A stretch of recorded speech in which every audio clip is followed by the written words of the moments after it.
السلام علیکم ناظرین، میں بریگیڈیئر مسعود ہوں۔ آج کی اس ولاگ میں ہم بات کریں گے سوڈان میں جو ابھی خانہ جنگی ہو رہی ہے اس کے بارے میں، اس کے تاریخی حقائق اور آج کل میں وہاں پہ کیا ہو رہا ہے اس کے بارے میں بات چیت کی جائے گی۔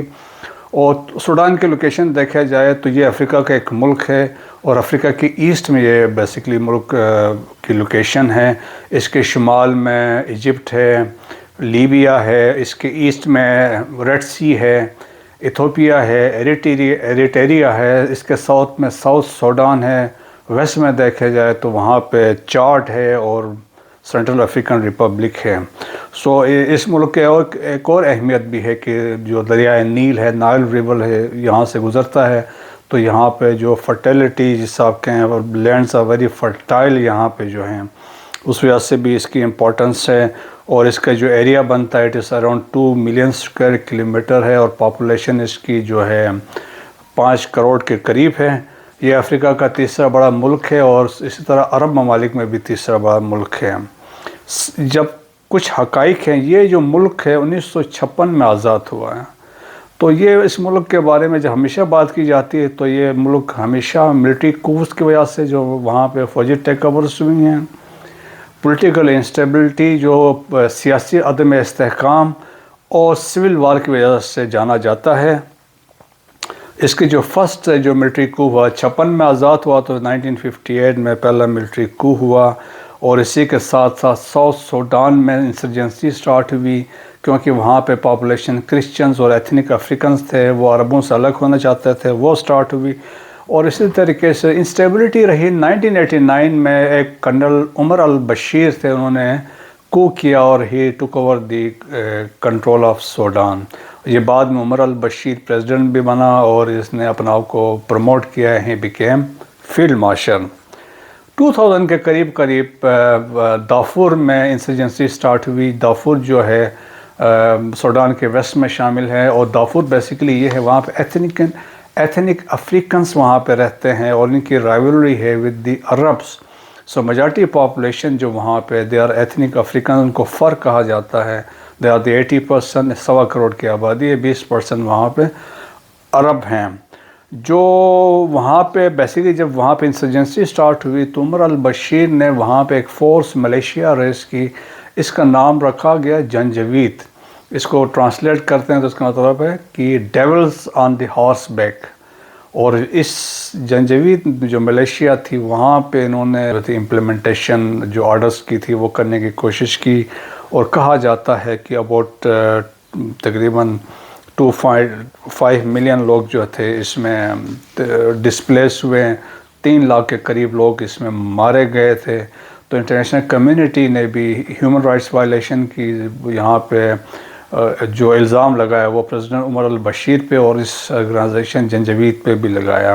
2007 کے آن بعد دارفور میں ایک یونائٹڈ نیشن پیس کیپنگ مشن وہاں پہ بھیجا گیا جو ابھی تک وہاں پہ انٹیکٹ ہے، اور بیسیکلی وہاں پہ ہیومن رائٹس کی وائلیشن اور جو ایتھنک افریکنز ہیں وہاں پہ وہ مسلمان ہیں ان کی پروٹیکشن کے لیے وہاں پہ بھیجا گیا ہے۔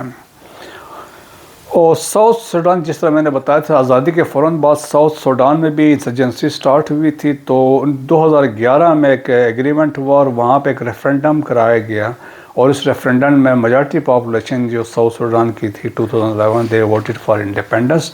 2011 میں ساؤتھ سوڈان ایک انڈیپینڈنٹ ملک بن گیا۔ اور اس کے علاوہ جو عمر البشیر جو تھے، جس طرح میں نے بات کی تھی کہ 1989 میں ٹک اوور جب وہ کرنل تھا تو آیا تھا، اس کے دوران بھی ملک میں اکنامک کرائسس تھی، فوڈ کی شارٹیج، پولیٹیکل اپیولز، پروٹیسٹ، وائلنس، سب کچھ اس میں چل رہا تھا۔ تو اپریل 2018 میں ایک وہاں پہ ایک اور کو ہوا اور جو عمر البشیر کی گورنمنٹ کو ٹاپل کیا۔ دین آرمی چیف جو ابھی بھی ہے جنرل عبدالفتح برہان جو تھے، انہوں نے ٹیک اوور کیا، اور اسی طریقے سے جو 3 ڈیکیڈز کے جو رول تھا عمر البشیر کا وہ اس کا خاتمہ ہوا۔ اور جب یہ ٹیک اوور کیا عبدالفتح نے تو ایک ٹرانزیشنل کونسل بنائی گئی جس میں 7 ممبر تھے جو آرمی کے ریپرزنٹیٹیوز تھے، اور انہوں نے کہا کہ یہ ایک ٹرانزیشنل گورنمنٹ ہوگی، اس کے بعد الیکشنز ہوں گی اور government subsequently will be handed over to civilians. لیکن اس کے باوجود یہ ہوا کہ جب یہ ہوا تو پروٹیسٹ اور وائلنس میں کمی نہیں آئی، کیونکہ لوگوں کی ڈیمانڈ تھی آپ پراپر اس گورنمنٹ کو ہینڈ اوور کر ٹو سول جو گورنمنٹ ریپرزنٹیٹیوز کو دیں۔ تو اس دوران میں جب زیادہ پریشر آیا تو انہوں نے ایک عبدالحمدوک نامی ایک جو تھے ایک اکنامسٹ تھے، ان کو پرائم منسٹر بنایا گیا۔ لیکن بعد میں یہ ہوا کہ یہ جو پرائم منسٹر تھا پرابلی وہ ان کے قابو میں نہیں آ رہا تھا، تو 25 اکتوبر 2021 کو اندر کو ہوا، اس میں یہ عبدالحمدوک کی جو گورنمنٹ تھی اس کو ٹاپل کیا۔ اگین جنرل عبدالفتح اس میں انوالو تھا۔ اس time he was supported by Hamdan Dagalo جو جنجوید اس وقت کے جنجوید اور نو ریپڈ سپورٹ فورس کے ہیڈ تھے، انہوں نے مل کے یہ بیسکلی اس کو ٹاپل کیا۔ اس کے بعد پھر بھی پروٹیسٹ وائلنس سوڈان میں جاری رہے ہیں across the country. International community نے جب پریشرائز کیا تو انہوں نے اس پرائم منسٹر کو جو حمدوک تھا دوبارہ انہوں نے لے لیا، اس کو ری انسٹیٹ کیا، لیکن وہ اتنا اس پریشر میں تھا کہ 2 مہینے کے بعد ہی ریزائن فرام پریمیئرشپ۔ انہوں نے کہا میں فردر کوئی کنٹینیو نہیں کرنا چاہتا ہوں۔ جب حمدوک نے ریزائن کر دیا تو بیسکلی اس کے بعد there was no government, basically یہی آرمی والے اس کو رن کر رہے تھے۔ ایک انڈرسٹینڈنگ ڈیولپ کرنے کی کوشش کی گئی اور اس میں ایک ڈرافٹ ایگریمنٹ بنا، اور اس بار ڈیسائیڈڈ کہ اس میں یہ ایک پوائنٹس تھے جس کے بعد انہوں نے کہا جی گورنمنٹ کو جو سویلین اتھارٹیز کو after specific period hand over کیا جائے گی، اور اس کے ساتھ ساتھ انہوں نے ڈیسائیڈ کیا کہ یہ جنجوید تھی جو اب جو ریپڈ سپورٹ فورس تھی اس پہ عبدالفتح جو آرمی چیف تھا ان کا کہنا تھا کہ ملک میں 2 افواج ہو نہیں سکتی ہیں، سو دیر فور دے ڈیسائیڈڈ کہ اس کو انٹیگریٹ کریں with the main armed forces of Sudan. یہ بیسکلی یہ ایکسیپٹیبل نہیں تھا حمدان دوگلو کو، کیونکہ اس کی اتھارٹی ان کے انٹیگریشن کے بعد اس نے ختم ہو جانی تھی، سو اس نے اس کو ریزسٹ کیا۔ اور پھر اوپر سے یہ ہے کہ ریپڈ سپورٹ فورس جو ہے یہ بیسکلی بڑے بزنس ایکٹیویٹیز میں انوالو ہیں، گولڈ مائننگ میں انوالو ہیں، ایگریکلچر ایکٹیویٹیز میں، لائف سٹاک ٹریڈ میں بھی یہ انوالو ہے۔ سو دیئر فور یہ اس پہ ایک the issue became a bone of contention between the two generals، اور جس کی وجہ سے یہ ہوا کہ مین ٹائم میں دوگلو نے یہ کیا کہ اپنے جو افواج تھی جو ان کی ملیشیا تھی ان کو موبلائز کیا اکراس سوڈان، اور ان کی ری ڈپلائمنٹ سٹارٹ کر دی، جس کو عبدالفتح نے ایک تھریٹ کے طور پہ لیا، اور انہوں نے اس کو چیلنج کیا، اور انہوں نے کہا کہ ریپڈ سپورٹ فورس نے بغاوت کر دی ہے اور یہ ہمیں قابل قبول نہیں ہے، اور انہوں نے کہا کہ جی ہم اس کو ایلیمنیٹ کریں گے اور جب وہ آ کے ہتھیار ڈالیں۔ ایٹ دی سیم ٹائم دوگلو نے بھی یہ کہا کہ جی میں نے انٹیگریٹ نہیں ہونا ہے، اور بلکہ انہوں نے کہا عبدالفتح آ کے ہمارے سامنے سرنڈر کریں، جس کی وجہ سے جب وہ آلریڈی پوزیشن ہو چکے تھے یہ لڑائی آپس میں بیسکلی کی انسٹالیشنز میں، سبسیکوینٹلی جو پریزیڈنشیل پیلس تھا خرطوم کیپٹل میں اس کے لیے کو کنٹرول کرنے کے لیے آپس میں لڑائی چھڑ چکی ہے۔ اب 2 ہفتے سے اوپر کا عرصہ ہو چکا ہے، اور وہاں پہ اسٹریٹ بیٹلز ہو رہی ہے خرطوم میں، وہاں پہ کوئی بھی جانے محفوظ نہیں ہے، اور تقریباً 800 کے قریب مقامی سوڈانی مارے جا چکے ہیں، چند آؤٹ سائڈرز بھی ہیں، اور ہزاروں لوگ زخمی ہیں۔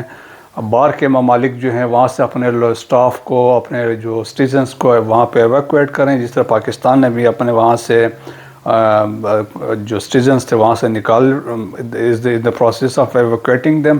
اور اس کے ساتھ ساتھ دیکھا جائے تو جو سوڈانی آرمڈ فورسز ہیں ان کے اسٹرینتھ 2,15,000 کے قریب ہیں، ان کے پاس ٹینکس بھی ہیں اور ان کے پاس فائٹر جیٹس بھی ہیں، جبکہ ریپڈ سپورٹ فورس ہے بیسیکلی جس طرح میں نے بتایا یہ پرانی جنجوید ہے، اس کو جس طرح دوگلو کر رہے ہیں حمدان دوگلو، اس کے جو ہے اسٹرینتھ جو ہے یہ تقریباً 1 لاکھ ہے، اور ان کے پاس ایک سم تھنگ ویری یونیک ہے، ان کے پاس 10,000 سنگل کیبن ٹائپ وہیکلس ہیں، اور یہ vehicles they are mounted with heavy weapons, اس کے اوپر گنز لگی ہوئی ہوتے ہیں، اس کے ساتھ یہ موو کرتے ہیں، سو ان کی موبیلٹی اس چیز پہ ہے، اور اوپر سے ان کا انسرجنسی لڑنے کا بڑا ایکسپیرینس ہے، تو اس لیے وہ ٹف ٹائم دے رہے ہیں سوڈانی آرمی کو بھی اس میں۔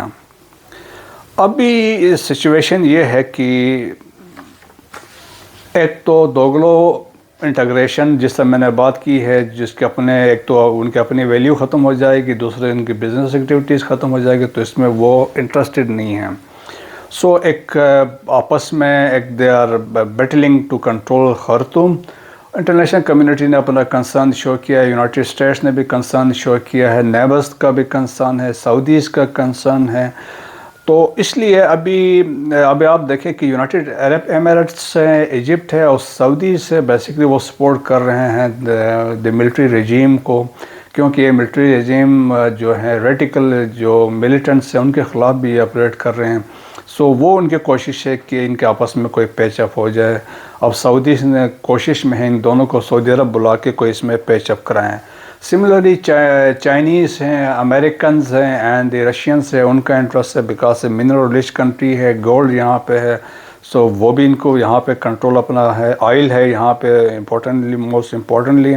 پھر نیبرنگ کنٹریز کا بھی انٹرسٹ ہے، کیونکہ انسٹیبلٹی جو سوڈان میں ہوگی اس کے سٹنلی ایفیکٹس ریجن میں پڑیں گے، کیونکہ باقی بھی سارے سراؤنڈنگ میں میجارٹی مسلم کنٹریز ہیں.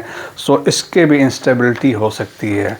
تو ابھی تک کوئی سیز فائر ایک دو دفعہ ہو چکا، لیکن وہ ٹیمپریری ثابت ہوا، اور کیونکہ اس میں وائلیشن اس کی ہوتی رہی ہیں. تو ابھی اگلے چند دنوں میں یا چند ہفتوں میں پتہ چلے گا کہ سچویشن کس طرف جاتی ہے. لیکن اس سے یہ ہے کہ اس میں ہیومن رائٹس کی وائلیشنز ہو رہی ہیں، مقامی لوگ ہیں جو انیسنٹ لوگ ہیں وہ مارے جا رہے ہیں. سو امید کی جا سکتی ہے کہ اسپیشلی سعودی عرب اس میں کوئی اپنا لیڈ رول ادا کر کے کوئی اس میں پیچ اپ کرا سکتا ہے. وی لاگ دیکھنے کا شکریہ. پاک فوج زندہ باد، پاکستان پائندہ باد.